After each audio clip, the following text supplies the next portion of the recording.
What is up, guys? You know who it is. You just got the notification in your subscription box, or maybe you didn't because YouTube's not really good at that. Anyway, welcome to the vlog. Today, I got something really different for you. As you all know, I don't own a brand new bike. I own a 17-year-old bike. However, this video is for the person that wants to walk into the dealership in 2020 and buy a brand new bike and have it set up for stunting. So guys, today, I'm going to get into the top 5 bikes of 2020 to get into stunt riding with. Let's go.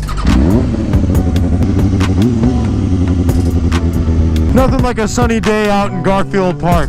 I am definitely bundled up today with my latex gloves on because it is a whopping 38 degrees out. Now guys, some disclaimers before I get into this list. I am not counting anything below 2020 because, as you know, if it was up to me, I'd have F4i, 636, a lot of these infamous bikes that guys have been stunting forever. So without further ado, number 5.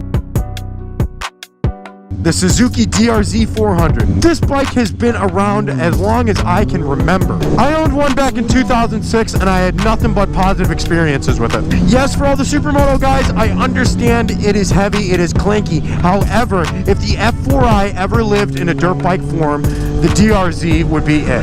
The DRZ 400 is a pure tank. There is so many parts, there is so much knowledge, and there are so many companies within the stunt game making parts for this bike since it has been around for a long time. I understand it might not be the most aesthetic bike you've ever seen. I understand that it's definitely not the most modern, as it is still carbureted in 2020. However, Suzuki saw a platform that worked and just ran with it. And they haven't looked back ever since, I guess. Speaking of the devil, there's the original place I started my Hood Eats series at. That is episode 1, Maxwell Street. That's cool. That's a cool little piece of my channel history right there. If you guys are new to my channel, make sure to check out the Hood Eats playlist. It's right up there. I'll link it in the top right corner. Number 4. Now guys, the Kawasaki 636 should not be a surprise to anyone that I'm going to put this in my countdown. It is probably a surprise to most people though that it is number 4 on my countdown. The only real good thing that this year's 636 has going for it is the sticker. One of the most affordable super sports that you can buy this year, period. And it's still got the same motor and a lot of the same parts transfer over from the 2013 to the 2018. Now guys, why am I always talking about parts? And I think this will go on regardless of what bike we're talking about, because parts in the stunt world is huge. You need OEM parts to be plentiful, and more importantly, you need stunt parts to be in production, unless you yourself are a really good fabricator and you have a huge CNC machine in your garage. Now with a sticker price of $89.99, Kawasaki hit that out of the park. The plastics on it, a lot of other things, the electronics, I'm not a huge fan of. However, the sticker price and it being a brand new bike, you definitely cannot not complain. Here I am 17 years later on mine. She's still got power like a wazoo. And if you take care of the bikes, they'll last you. Now guys, on to my number 3 choice for 2020. So just as a warning, my bottom 3 are bikes that are kind of expected to be mentioned in this countdown. My top 2 might not be. My number 3 is, of course, the Honda Grom. Now guys, the Grom's been out for about 7 years now, and what an awesome bike it's become. I remember when it first came out, a lot of people were a little bit hesitant to buy it. I was like, is this a play bike? Is this a big person bike? Is it street legal? It is street legal, but it's not enough power. But within recent years, holy hell, have I and the rest of the stunt community really fallen in love with these bikes. Roads are still a little salty out here, just like all the people that dislike this video right here. You can still see the salt on my front tire there.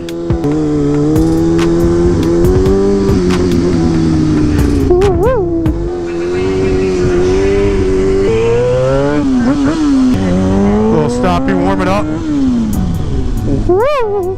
on the salty roads. So guys, as the Grom being as popular and cheap as it is, there is parts galore. There is everything for that bike. And on top of that, stunt companies have basically made everything for this bike as well. That goes for the last 3 that I've named so far. These have been a part of the stunt world now for over 5 years, every single one of them, so there's parts everywhere for them. The Grom, as much as it pisses some people off, is probably the best entry-level bike that you can find for 2020 if you really want to get into stunting. Maybe a DRZ 400 if you plan on doing any kind of highway riding might be your best option. However, the Grom is just so forgiving, and it really will let you learn a lot about your bike without you getting screwed up along the way, like some of these super sports will do to you. Because believe me, flipping back in second gear on a 636, you're going about quadruple the speed as you are on a Grom.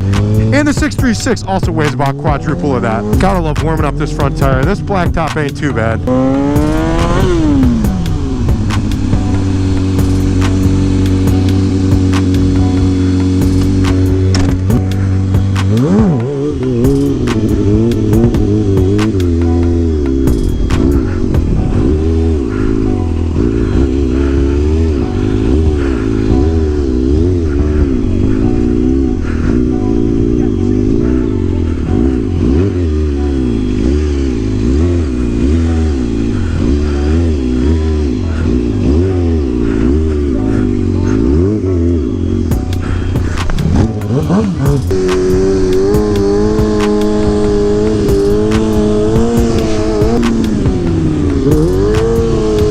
Alright guys, back to my countdown. Holy hell, enough of the sideshow. Number 2. Now guys, these next two are probably going to surprise you. They might be bikes that you've never even heard of. The KTM 390. Now the KTM 390 makes my number 2 because of the amount of parts being produced for the bike and the way the bike just feels. I understand it being naked. It is not the most aesthetically pleasing bike, at least to me. Some people love those bikes, not to me, but that's pretty much where the negatives end. The KTM 390 has some of the most amazing power to weight ratio that I've felt. It feels almost like you're riding a Grom with a fuel injected 400cc motor in it. And I'm talking about a V-twin motor. It's got some torque. What is a Subaru doing just driving in the park? What the hell are you doing? What are you doing? Now with companies all the way from One Finger to Impact Tech to Cox Stunt Parts and many more making parts for these bikes, them being introduced into the stunt world is definitely something that you're going to see. In 5-10 years, I believe this bike will be seen just as much as a DRZ or a Grom. It's an awesome bike. It's an awesome platform. The only downfall is it's a KTM, so the parts are not as plentiful. And the parts that are out there, they're a little bit more expensive.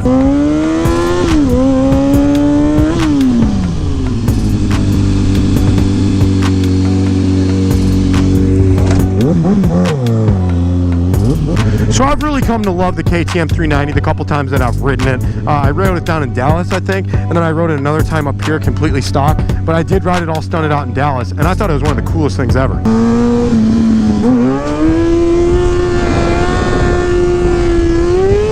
So guys, with the KTM being as light and powerful as it is, and the parts beginning to get made in bulk for stunt riding, that bike is definitely on a really good track within the next couple of years to have most of every single company making parts for it, because it is becoming more and more of a popular option to stunt. Now guys, my number 1 pick, I know you've all been waiting for it. Here we go. I know, I hate that it's a Yamaha too, but that's about it. The FZ07 is everywhere. I remember seeing it down in Miami like 2-3 years ago. A couple guys just killing it on it. I was like, what is that? It's like this naked super sport looking thing, and I was so intrigued with it. Some people call it an FZ07. I think in Europe it's called an MT07. I'm not really sure how that all goes. Pretty much the same bike though. The power that that bike has is amazing. It almost reminds me of like a Daytona 675 type of power band. It is just so smooth and powerful the whole way through. The power on that bike is absolutely amazing. The front end comes set up to roll stoppies. It has the monoblocks that we put on these 636s in the first place. So it's an absolutely amazing setup bike. But I think the most important is the amount of companies that have began making parts for this bike. It is pretty much across the board now. If you own a stunt company, you're making parts for an FZ07. Because out of nowhere, and I swear that bike came out of nowhere, became super, super popular. Now, just like I said for the 390, not the most aesthetically pleasing to me. I like a full fairing bike. I like a bike that looks like it's just got off the track.